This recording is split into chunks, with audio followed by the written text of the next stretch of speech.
You know how people say vacations can change you? I didn't really believe that. I thought they were just excuses to escape your regular life. For a while, but this trip, it was different. I came back as someone else. Or at least I felt like I did. It started because Michael, my husband, couldn't get time off work. I'd planned this whole thing. Crete beaches, sunsets, all of it. He told me to go anyway, said I deserved the break. I think he just didn't want to argue about it.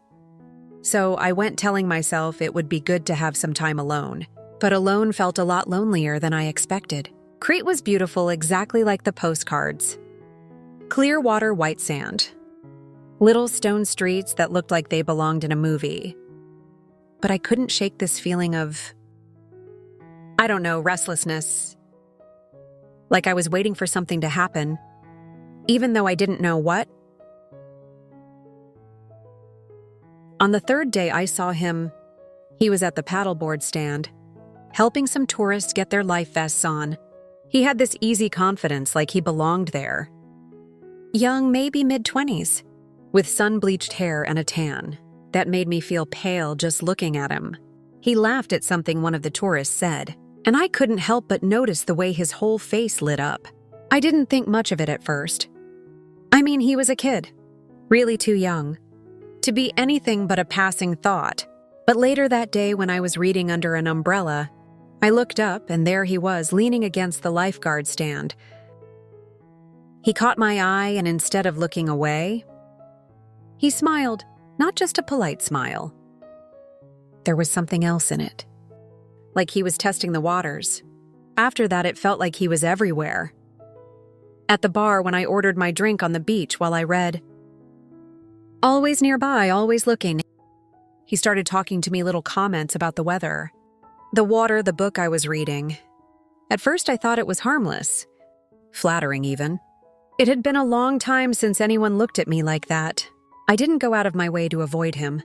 I told myself it was innocent, that there was no harm in a little harmless flirtation. But the truth is, I liked it. I liked the way he made me feel, like I wasn't just some woman with a husband at home, going through the motions, like I was desirable. It happened on my last night there. The resort had this beach party and I dressed up a little, just a simple sundress, but it made me feel good. When I got to the beach, he was there leaning against the bar like he'd been waiting for me. Our eyes met and I felt this pull. Like gravity, we ended up walking down the beach away from the party. Away from everyone. The night was warm. The kind of warm that wraps around you and makes you forget everything else. The sound of the waves was the only thing between us, and it felt like the whole world had gone quiet. When he stopped, we were in this little cove hidden by rocks. The moonlight made everything silver and soft. He turned to me, and for a second I thought about walking away. But then he stepped closer, his hand brushing mine, and I stayed. The first time he kissed me, it was slow, careful, like he was giving me a chance to back out. But I didn't. I kissed him back, and everything inside me just melted. His hands were warm, one on my back, the other tracing the curve of my hip. It wasn't rushed. It was like he was savoring every moment. Every touch, I felt the sand shift under my feet as he leaned in closer. His body solid and warm against mine. His hands slid up my sides, his thumbs brushing the edges of my ribs, and I felt my breath catch. It was overwhelming, the heat of his skin, the way he smelled like salt and sun. My hands found his shoulders, the muscles taut under my fingers as he moved. When he laid me down on the sand, it felt soft, warm from the day's sun. His weight pressed against me, grounding me in a way I hadn't felt in years. Every touch was deliberate, like he was memorizing me, and I let him. His lips found the hollow of my neck, lingering just long enough to make me shiver. I wasn't thinking about Michael or guilt or anything else, just the way his hands felt on my skin, the way his body moved with mine. Like we were caught in the same current. Wasn't perfect, it was messy. Sand sticking to my legs and the sound of the waves filling my ears. But it was real, and in that moment, it was everything I didn't know I'd been missing. When it was over, we lay there for a while. the stars above us like scattered diamonds.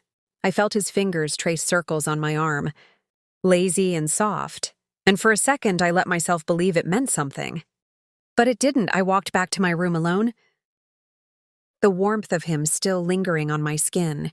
The guilt hit me hard like a punch to the stomach. Michael's face flashed in my mind and I felt sick. What had I done? But underneath the guilt, there was something else, a tiny flicker of, I don't know, freedom. For the first time in years, I felt like more than just a wife, more than someone waiting on the sidelines of her own life. I don't know if I'll ever tell Michael. Probably not. Some things are better left unsaid. But I know one thing for sure. When I think about that night, I won't regret it, not really.